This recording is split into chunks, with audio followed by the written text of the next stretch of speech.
are Nigerians. Huh?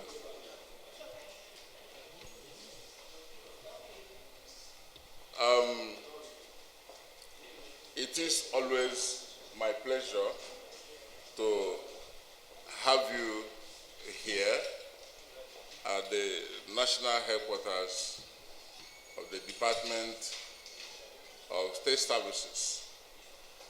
Today, indeed, is not an exception, and it is indeed my delight to once again have you all here. And the reason, usually not unusual. We are partners in progress. We are patriots in the service of the Nigerian nation, and we are indeed compatriots. And at all times, we are bound by responsibility and duty, and indeed honor, to let you as partners know what we are doing, and also let Nigerians know what we are doing in the spirit of democratic accountability, in the spirit of security accountability, in the spirit of good governance. We consider it a duty to always do this. And you would agree with me that since the assumption of office of the DG of the Department of State Services, Alhaji Yusuf Magaji Bichi,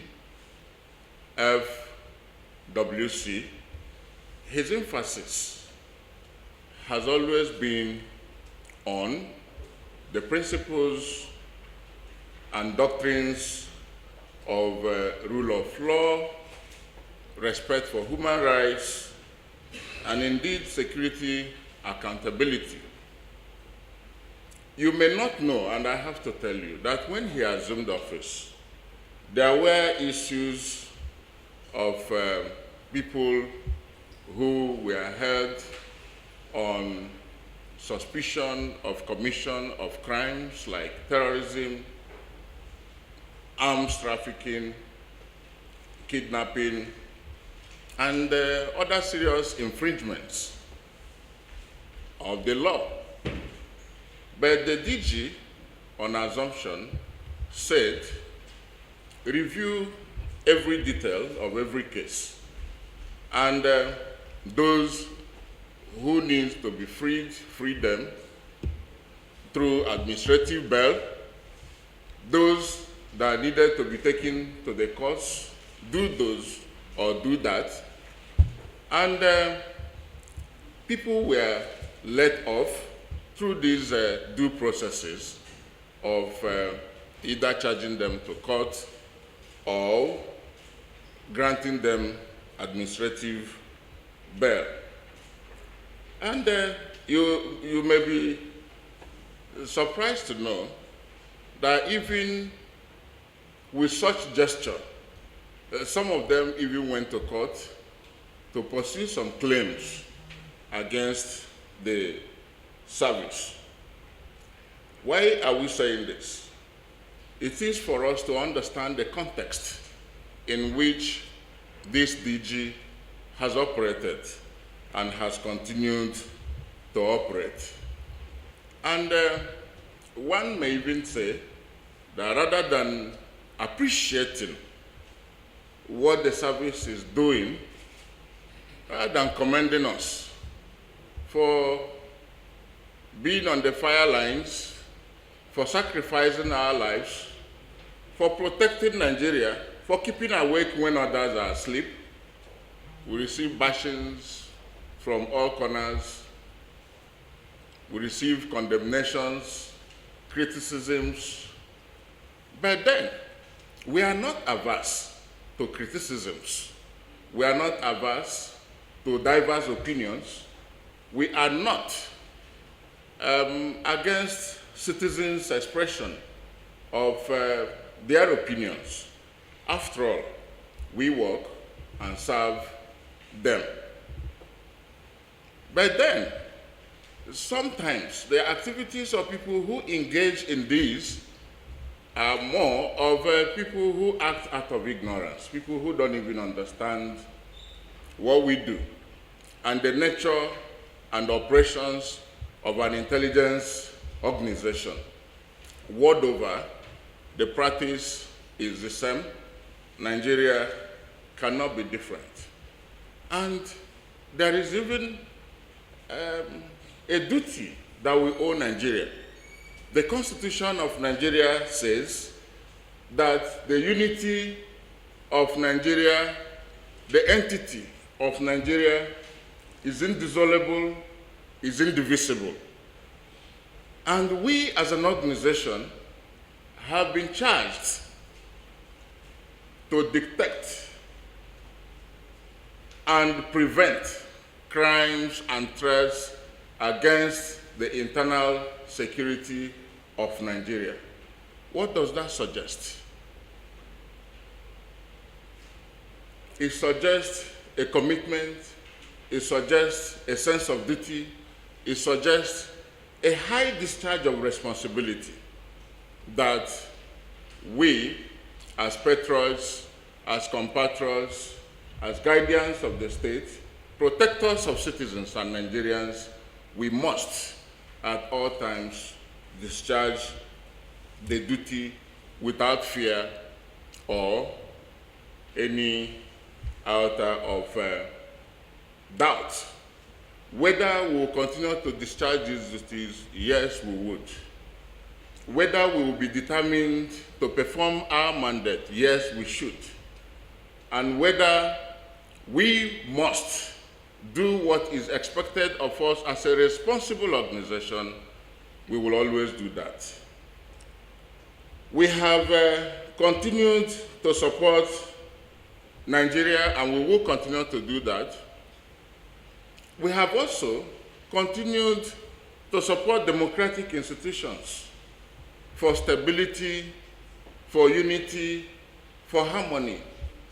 And we will continue to do that so that such institutions will continue to stand and perform optimally for the good of the people. Our role must be discharged creditably and honorably, and that is what we do every hour of the day, every day of the week, and every week of the month, and every month of the year. And we have no doubt as to our stand on protecting Nigeria and Nigerians. Now, the stand of the DG and the stand of the service is not ambiguous about respect for justice, respect for rule of law. No, did you come with him? Did you come with him, Paul? Paul did not come with this lawyer. No, Mr. Paul, you didn't come with this lawyer. And this is what we are talking about. Hearsay, stereotyping, profiling the DSS, and now you are hearing from us. For instance, Deji Adeaju said that the service offered him 1 million naira not to protest. That is cheap argument. That is cheap blackmail. It doesn't stand on reason. Why? Offer him money for what? Citizens are allowed to protest, isn't it? But within the bounds of law. Citizens must also discharge their responsibility of protest within the law. There are procedures for protest, and that was not even followed in the first instance. So, but there's one clear point we have made. We said we will not join issues with anyone, and we will not. Why should we? There is no basis to join issues with anyone, and that we stand on that. But we must at all times explain our activities, because democracy demands that we do that. Democracy demands that we talk to the people through you. Democracy demands that we discharge our duties responsibly, and we are doing that. So we have been seeing commentaries, bashings here and there, but does it make any sense? No, that we are being professional. Does it make sense that we are dedicated to our duty? Does it make sense that people are criticizing us and calling for our heads for insisting that the right thing be done? Like I have asked Siphon, and the analogy I drew about his camera and the directive of his boss. If someone someone is sent by your boss to come and collect your camera from you, and even if he spoke to you, Mr. Siphon, I ask you, what should be your duty in the release of the camera? Are you not supposed to document the person, know the person who has come to take the camera? This is what we are asking for. Documentation, proper documentation, right process, right procedure, be done. And people are twisting it, bringing all manners of colorations into it, trying to either politicize it or make it look like we are stubborn, we are hesitant, we are this, no, it's not. We are not. We respect rules of the court, we respect orders of the court, and we have not said, there was never a time the DG or the service said they were not going to release Sowore. There was never a time. We acknowledge, yes, we received the order. Yes, since we received it, nobody had come. And the next day, protesters besieged the place. So we should release Sowore to a mob, unknown persons, an amorphous crowd? No, of course. We have gone beyond that as a professional organization. And this is our stand. Yes, please, last question. Beyond the issue of not just Sowore now, this issue of the administrative procedures you're talking about, judicial proceedings are being governed by the Constitution and other acts. The DSS also has an act, so you can always go back and check what are the procedures for the state. For these administrative procedures you're talking about, is it documented? Is there a document that one can actually refer to that stipulates how release from the DSS is supposed to be done? Procedures that needs to be followed would need to be followed. And procedures that are necessary to be followed should be followed. And we are following such procedures. Thank you. And thank you for coming. Yes, please. Colleagues, is there any wounded person here? Pepper spray, my colleague in the office, I sent you a text, he talked about partnering with the press. I sent you a text concerning it. My colleague was manhandled just in front of me. Pepper spray was sprayed on my eyes. And I expect you to address this. Are you sure any person spray pepper spray? Your hammer time is approaching. Hammer time is approaching, you know, and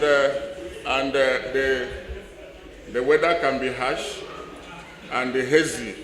So, gentlemen, what was your... My question is the fact that administrative procedure by organization has to be followed. Doesn't that negate the decision? Mr. Siphon, please, I ask you, is it right that we bring Sowore and bring him to the gate and say, Sowore, go?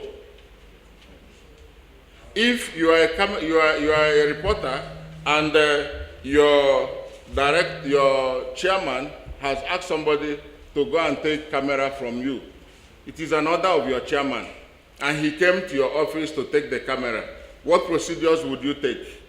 Wouldn't you document that you released the camera to him? Wouldn't you sign for you that he took the camera? What if the chairman, so these are the things we are talking about. There are procedural issues, there are processes that we have, and we have even explained this to the court. We have to say, and internationally, this is not out of place. We are a security organization.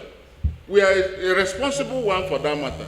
And are operating in Nigeria. So we have to insist on global practices in the execution of our mandate. And in doing this, the administrative procedures and every other nature of process that we need to undertake and follow, we have to do that, and we must do that, and we are doing it. Yes, please. The court granted him leave to go to India to seek medical attention. And you followed the drama that he turned the journey to. You saw how he behaved, why he returned, and still preferred to be kept in the SSS for proper care. And while he went to India, I mean, you are all Nigerians. You saw it. You saw everything, all the episodes. Whether it's Telemundo or Nollywood, you saw it all. And Mr. Liberty will not fail to discharge our responsibilities at all times. That we are doing, and that will continue to do. The last question, please. No, you had asked a